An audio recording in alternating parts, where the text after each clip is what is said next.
Hello दोस्तों, स्वागत है आपका हमारे YouTube channel study for exam and knowledge में। अगर आप चैनल पर नए तो प्लीज़ चैनल को सब्सक्राइब कर लें।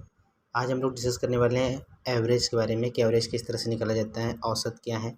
सी टेट और टेट की परीक्षाओं में जो प्रश्न एवरेज से पूछे जाते हैं उन प्रश्नों को हम लोग देखेंगे। तो सबसे पहले एक फार्मूला है जिसको हम लोग याद कर लेंगे। औसत बराबर होता है कुल पदों का योग बटे कुल पदों की संख्या। औसत बराबर क्या होता है?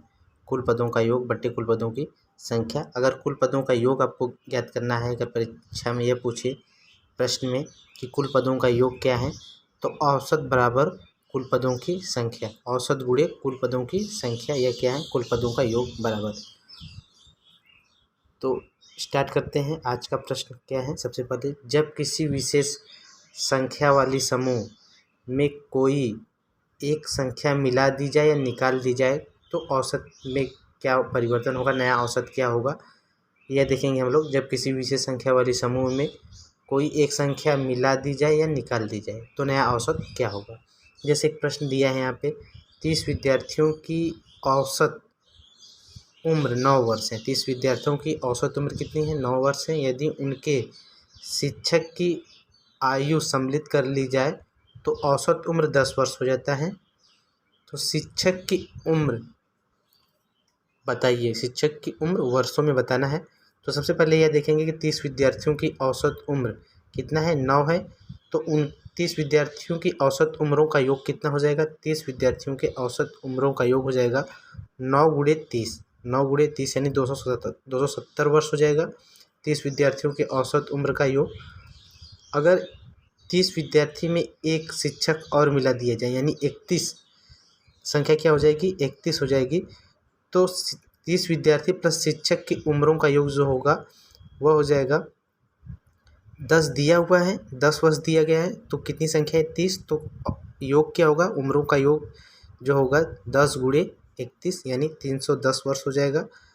अतः शिक्षक का उम्र जो होगा 310 माइनस 277 कर देंगे, कितना उत्तर आएगा? 40 वर्ष। तो शिक्षक का उम्र कितना है? 40 वर्ष है। इस तरह से इस प्रश्न को हम हल कर लेंगे। दूसरा दिया गया है, 5 संख्याओं का औसत कितना है? 27 है। यदि उनमें से एक संख्या निकाल दी जाए तो औसत 2 कम हो जाता है। कितना हो जाता है? 2 कम हो जाता है। तो निकाली गई संख्या बताइए। सबसे पहले 5 संख्याओं का योग क्या है? 5 संख्याओं का योग 5 गुणे 27 यानी 135 है। उसके बाद क्या कह रहा है? यदि उनमें से एक संख्या निकाल ली जाए तो औसत 2 कम हो जाती है। कितनी कम हो जाती है? 2 यानी 27 थे तो कितने हो जाएंगे? 25। और 5 संख्याओं में एक माइनस हो जाएगा तो कितना हो जाएगा? 4। तो 5 माइनस 1 संख्याओं का योग बराबर हो जाएगा 4 गुणे 25 यानी 100 हो जाएगा। तो निकाली गई संख्या बराबर 5 संख्याओं का योग माइनस 4 संख्याओं का योग, इसको घटा देंगे 135 माइनस 100 यानी 35। उत्तर हमारा कितना निकल कर आएगा? 35। तो निकाली गई संख्या कितनी है? 35 है। दूसरे तरह के प्रश्न देखेंगे, विशेष संख्या वाले दो समूहों के योग या अंतर से बनी संख्याओं का औसत ज्ञात करना। जैसे दिया है, एक कक्षा में 15 लड़कों का औसत उम्र कितना है? 11 वर्ष। एक कक्षा में 15 लड़कों का औसत उम्र कितना है? 11 वर्ष। तथा 5 लड़कियों का औसत उम्र कितना है? 9 वर्ष। 5 लड़कियों का औसत उम्र कितना है? 9 वर्ष। तो सभी विद्यार्थियों का औसत उम्र कितना है? सबसे पहले हम निकालेंगे 15 लड़कों का औसत उम्र कितना है? 11 वर्ष। तो 15 लड़कों का औसत उम्र 11 वर्ष है तो इनका योग कितना होगा? इनका योग यानी 15 लड़कों की उम्रों का योग क्या होगा? 11 गुणे 15 हो जाएगा यानी 165 वर्ष। 5 लड़कियों का औसत उम्र 9 है तो 5 लड़कियों का औसत उम्र 9 है तो इनका योग यानी 5 लड़कियों के उम्रों का योग जो होगा वह हो जाएगा 9 गुणे 5 यानी 45 वर्ष। कितना होगा? 45 वर्ष। तो विद्यार्थियों की संख्या कितनी हो जाएगी? 15 प्लस 5 यानी विद्यार्थियों की संख्या 5 लड़के हैं, 15 लड़के हैं और 5 लड़कियां हैं। तो विद्यार्थियों की संख्या कितनी हुई? 20। और औसत उम्र कितना, उम्रों की संख्या कितनी है? तो 165 प्लस 45 जितना होगा उसका हम डिवाइड कर लेंगे यानी सभी विद्यार्थी 15 प्लस 5 की उम्रों का योग 210 वर्ष होगा। कितना होगा? 210। इसको जोड़ लेंगे हम लोग 210 वर्ष। अतः सभी विद्यार्थियों के उम्रों का योग, उम्रों के औसत क्या होगा, यानी 210/20।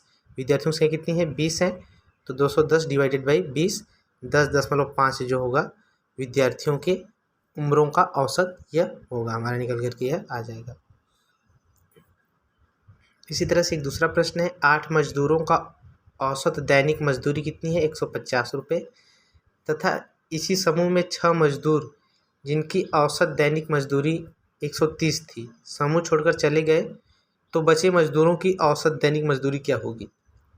तो सबसे पहले 8 मजदूरों का दैनिक मजदूरी कितनी है, 150 रुपये, कितनी है, 150 रुपये। तो इनका योग कितना होगा, 8 मजदूरों का योग, 8 मजदूरों का मजदूरी का योग जो होगा 150 गुणे 8 यानी 1200 होगा। और 6 मजदूर जिनकी औसत दैनिक मजदूरी कितनी है, 130 है, तो इनका योग कितना होगा, 6 मजदूरों का मजदूरी का योग जो होगा 6 गुणे 130, 6 गुणे 130 यानी 780 हो जाएगा। 6 मजदूर जो हैं वह छोड़कर चले गए हैं, 6 मजदूर छोड़कर चले गए हैं, तो 8 - 6 यानी 6 मजदूर जब चले गए तो जितने 1200 में से हम 780 क्या कर देंगे, घटा देंगे, तो हमारा कितना आएगा, 420, यानी बचे हुए मजदूरों के मजदूरी का योग जो होगा 420 होगा। यानी कितने बच रहे हैं, 2 बच रहे हैं, 2 मजदूर क्या है बच रहे हैं, तो इनकी औसत मजदूरी क्या होगी, 420 के बट्टे 2 और 210 क्या होगा, इसका उत्तर निकल करके आ जाएगा। इस तरह से इस प्रश्न को हम हल कर लेंगे। नेक्स्ट प्रश्न है, 9 संख्याओं का औसत कितना है, 30 है, 9 संख्याओं का औसत 30 है। प्रथम 5 संख्याओं का औसत कितना है, 25, और अंतिम 3 संख्याओं का औसत जो है 35 है। तो छठी संख्या कौन सी है, छठी संख्या कौन सी है, तो 9 संख्याओं का औसत कितना है, 30, तो 9 संख्याओं का योग बराबर 30 गुणे 9 यानी 270, और 5 संख्याओं का औसत कितना है, 5 संख्याओं का योग बराबर हो जाएगा 25 गुणे 5 यानी 125, और अंतिम 3 संख्याओं का योग क्या होगा, 35, औसत कितना है 35 है, और 3 संख्या यानी 35 गुणे 3 यानी 150। तो छठवीं संख्या बराबर जो हो जाएगा, छठवीं संख्या बराबर जो हो जाएगा 9वीं संख्याओं का योग माइनस जो हो जाएगा 5वें प्लस अंतिम 3 संख्याओं का योग, 5वां प्लस अंतिम 3 संख्याओं का योग, इन दोनों को हम क्या कर लेंगे, जोड़ देंगे, 125 प्लस 105, उसमें से 277 को हम 125 और 105 में से जोड़ने के बाद क्या कर देंगे, घटा देंगे, तो 270 माइनस 125 प्लस 105, इसको जब हम हल करेंगे तो 40 आ जाएगा, कितना आएगा, 40 आएगा इसका उत्तर। तो छठी संख्याओं जो होगी वह कौन सी होगी, 40 होगी, छठी संख्याओं, तो छठी संख्या कौन सी है, 40 है, यह इसका उत्तर होगा।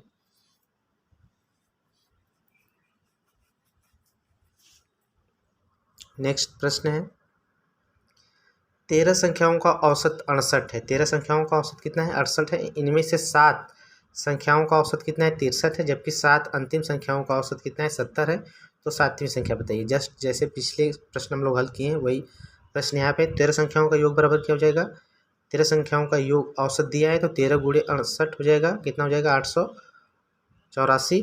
प्रथम 7 संख्याओं का औसत 63 गुणे 7 यानी 441 हो जाएगा, और अंतिम 7 संख्याओं का औसत जो दिया है 70 दिया है, तो 7 गुणे 70 490 हो जाएगा।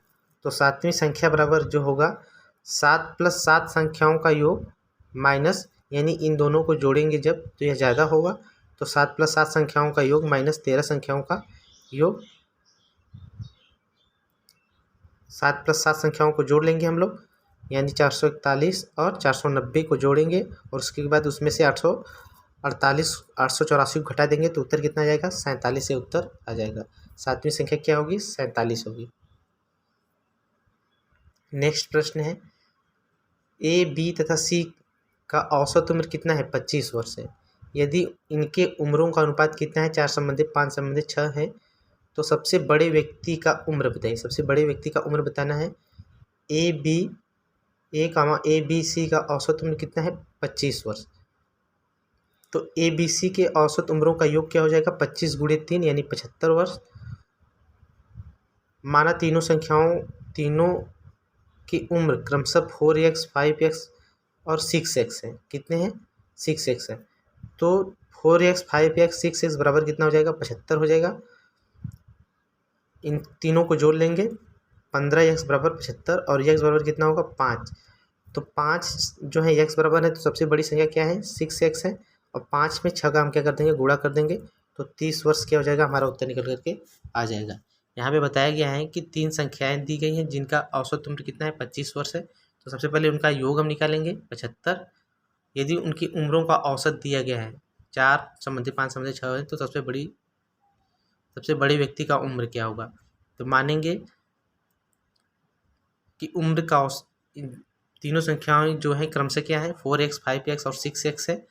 4x 5x यानी इन तीनों को जोड़ने के बाद बराबर 75 के हैं। तो x का मान यहाँ से निकाल लेंगे, x का मान निकालेंगे तो 5 आएगा और 5 का गुणा हम सबसे बड़ी संख्या में कर देंगे तो कितना जाएगा, 30। सबसे बड़े व्यक्ति का यह उम्र है और सबसे छोटी व्यक्ति का उम्र अगर पूछेगा तो उसको हम 4 से गुणा कर देंगे तो कितना जाएगा, 20। 4 बच्चे 20, सबसे छोटी व्यक्ति का उम्र क्या हो जाएगा, 20 हो जाएगा।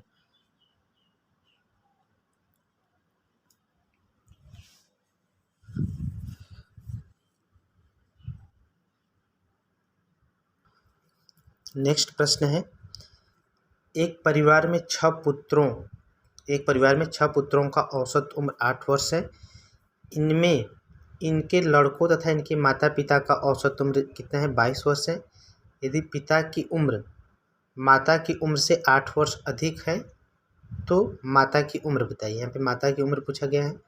तो 6 पुत्रों के उम्रों का योग कितना हो जाएगा, औसत दिया हुआ है। 6 पुत्रों का औसत कितना है, 8 है।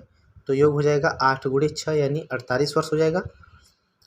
6 पुत्र प्लस माता पिता की उम्रों का योग यानी 22 दिया है, औसत उम्र कितना है, 22 है। 6 पुत्र प्लस माता पिता यानी 8, तो 22 इंटू 8 कितना हो जाएगा, 176 हो जाएगा इनका योग। 6 पुत्र प्लस माता पिता के उम्रों का योग, तो इसको समीकरण से हल कर लेंगे। यहाँ पे जो हो जाएगा आपका 48 प्लस माता पिता की उम्र बराबर यानी 176 कितना है, 176। तो माता पिता का उम्र जो है, पिता का उम्र 8 वर्ष अधिक है, माता की उम्र से कितना है, 8 वर्ष अधिक है। तो x कोष्टक में x प्लस 8 बराबर 176 माइनस 48 जो है 48, इस तरह से आ जाएगा तो घटाव हो जाएगा।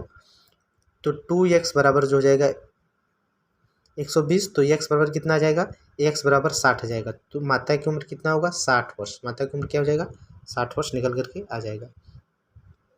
नेक्स्ट प्रश्न है, 50 व्यक्तियों के एक समूह में 50 किग्रा के एक व्यक्ति के चले जाने और उसके स्थान पर एक नए व्यक्ति के शामिल हो जाने से समूह के औसत भार में 1/2 की वृद्धि हो जाती है। तो नए व्यक्ति का भार बताइए। तो नए व्यक्ति के आने से भार में वृद्धि कितनी हो रही है, नए व्यक्ति के आने से भार में 1/2, 50 संख्या कितना है, 50 व्यक्तियों का समूह है। तो भार में वृद्धि कितनी हो रही है, 1/2 की नए व्यक्ति के आने से। तो 50 1/2 गुणे 50 यानी 25 किग्रा जो है भार में वृद्धि हो रही है। तो जो 50 किग्रा यानी जो व्यक्ति चला गया था उसका वेट कितना था, उसका जो भार था वह 50 किग्रा था। और नए व्यक्ति के आने से भार में वृद्धि कितनी की हुई, 25 किग्रा की। तो यानी 50 + 25 हम जोड़ देंगे तो 75 किग्रा, यानी नए व्यक्ति का जो भार निकल करके आएगा वह कितना आएगा, 75 किग्रा होगा। इस तरह से इस प्रश्न को हम हल कर लेंगे। एक परीक्षा में छात्र तथा छात्राओं का औसत प्राप्तांक क्रमशः 71 है। छात्र का कितना है, 71 और छात्राओं का कितना है, 73 है। समस्त विद्यार्थियों का औसत प्राप्तांक कितना है, 71.8, यानी छात्र और छात्राओं का औसत प्राप्तांक कितना है, 71.8 है।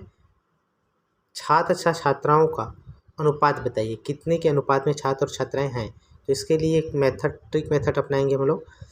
यहाँ पे दिया गया एक परीक्षाओं में छात्र छात्राओं का औसत प्राप्तांक कितना है, छात्र का है 71 और छात्राओं का कितना है, 73। और इन दोनों का समस्त विद्यार्थियों का औसत प्राप्तांक जो है ये दिया है 71.8 दिया है। तो इसको हम घटाव कर लेंगे, 71 में से 71.8 का घटाव करेंगे तो कितना आ जाएगा, 0.8 आएगा। और यहाँ से जब 73 में से 71.8 का घटाव करेंगे तो 1.2 आएगा, 1.2। तो इनका अनुपात जो होगा यही होगा 1.2 संबंधी 0.8, 0.8। यहाँ पे दशमलव को हटाने के लिए 1.2 संबंधित 0.8 है, तो दशमलव को हटाने के लिए 10 से गुणा करेंगे। 10 से गुणा करने के बाद 12 संबंधी 8 उत्तर आएगा। इसको कट जाने के बाद 3 संबंधी 2 उत्तर निकल करके आ जाएगा। तो छात्र छात्राओं का अनुपात जो होगा वो कितना होगा, 3 संबंधी 2 हो जाएगा। औसत बराबर, यानी श्रेणी क्रम में जब दिया गया है, कोई समांतर श्रेणी क्रम में है, समांतर श्रेणी क्रम में दिया गया है, तो औसत बराबर क्या होगा, औसत बराबर होगा प्रथम पद बटे अंतिम पद, प्रथम पद बटे अंतिम पद। जब संख्याएं समांतर श्रेणी क्रम में दिया रहे तो उसका औसत क्या होता है, समांतर श्रेणी क्रम में जब संख्याएं दी गई हो तो औसत बराबर प्रथम पद प्लस अंतिम पद बटे 2, प्रथम पद बटे अंतिम पद प्लस बटे 2 हो जाएगा। या इसका फार्मूला लगा लेंगे हम लोग। तो यहाँ पे समांतर श्रेणी क्रम में दिया गया है प्रथम 100 धन पूर्णांक का औसत क्या होगा, प्रथम 100 धन पूर्णांक का औसत क्या होगा, तो अभिष्ट का औसत बराबर प्रथम पद 1 प्लस अंतिम पद कितना होगा 100 बटे के 2, यानी औसत कितना निकल कर आएगा 50.5। इसका उत्तर निकल कर आ जाएगा। 100 से कम सभी विषम संख्याओं का औसत कितना होगा, 100 से कम यानी 99 तक के विषम संख्याओं का औसत ज्ञात करना है हमको। तो इसका भी हम यही औसत बराबर प्रथम पद बटे अंतिम पद बटे प्रथम पद गुणे अंतिम, प्रथम पद धन अंतिम पद बटे 2, यह फार्मूला लगाएंगे। तो प्रथम पद क्या हो जाएगा हमारा 100 से कम यानी 99 तक हो जाएगा। तो हो जाएगा पहला पद 1 और अंतिम पद 99 के बटे 2, और इसको जब हल करेंगे तो 50 आएगा। औसत कितना हो जाएगा 50। आशा करते हैं कि आपको औसत संबंधित कुछ महत्वपूर्ण टॉपिक समझ में आया होगा। अगर आपको वीडियो पसंद है तो वीडियो को लाइक करें। Thanks for watching.